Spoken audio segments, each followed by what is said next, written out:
ఈరోజు వచ్చి అన్నీ కడిగి బొట్లు గిట్లు పెడదాం అనుకున్నాను. పొద్దున్న నీరసంగా ఉండడం వల్ల ఈరోజు రాలేకపోయింది, మరి లేట్ అయిపోయి. అందుకే అందరూ సుబ్రహ్మణ్య స్వామి దర్శనం చేసుకోండి చాలు. వచ్చే వారం అంతా బాగుంటే చేస్తాను. ఓకే, ఎలాగా వచ్చాను కదా, మా శివుడికి కూడా చూపిస్తాను. ఉండండి, శివుడు ఎలాగ ఏ గుడికి వచ్చినా శివుడు పక్కనే కదా అని శివుడి గుడికి వెళ్ళి వచ్చేస్తుంటాను. ఓకే, ఉండండి, శివాలయం దర్శనం కూడా చేయిస్తాను. మీకు అవుతుంది, నేను చూస్తాను. ఓకే, అందరికీ బాయ్ బాయ్.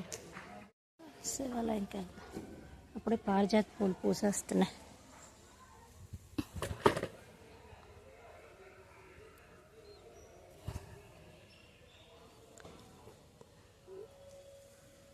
ఓకే, ఒంట్లో బాగోలేదు అన్నాను అనుకో, మా పిల్లలు నాకు రేపు గిరి ప్రదక్షిణకి వెళ్ళినవారు. అందుకే ఏమనట్లే, రేపటికల్లా దేవుడి దేవాలు బాగా తగ్గిపోతే అది ఎక్కువ అంత యూట్యూబ్ చూడలేను, అది అందుకే పెడుతున్నాను. ఓకే, ఉండండి. అది రామాలయం చెప్పాను కదా ఎన్నిసార్లు. సుబ్రహ్మణ్య స్వామి, వినాయకుడు, చెట్లు చూసారా, రాయి చెట్టు, వేప చెట్టు, మారడి చెట్టు, జమ్ చెట్టు, ఇగో ఉసిరి చెట్టు, ఇగో రామాలయం, ఇంకా శివుడి గుడి. అట్నుంచి ఎంట్రన్స్ ఉంది శివుడిది, ఇటు నుంచి గుడిలో నుంచి వెళ్ళిన వాళ్ళకి ఇది. ఓకే, మా గుడి మట్టు చాలా బాగుంటుంది, ప్రశాంతం. గుడి ఏదైనా ప్రశాంతంగా ఉంటుంది అనుకో. ఓరే పంతులు గారు వెళ్ళిపోయారా అలా మెయిన్ గేట్ తాళం వేసుకొని వెళ్ళిపోయారు. నేను ఇంటి వచ్చాను. ఓహో, పోన్లే, శివుడికి దర్శనం చేసుకొని వెళ్ళిపోయాను. జై గణేష్ మహారాజ్కి జై.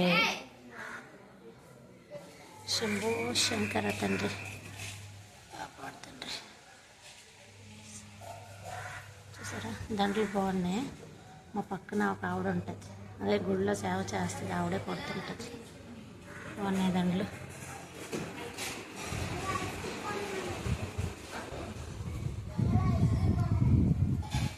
పంతులు గారు అలా వెళ్తారు, నేను ఇలాగ వచ్చినట్లున్నాను.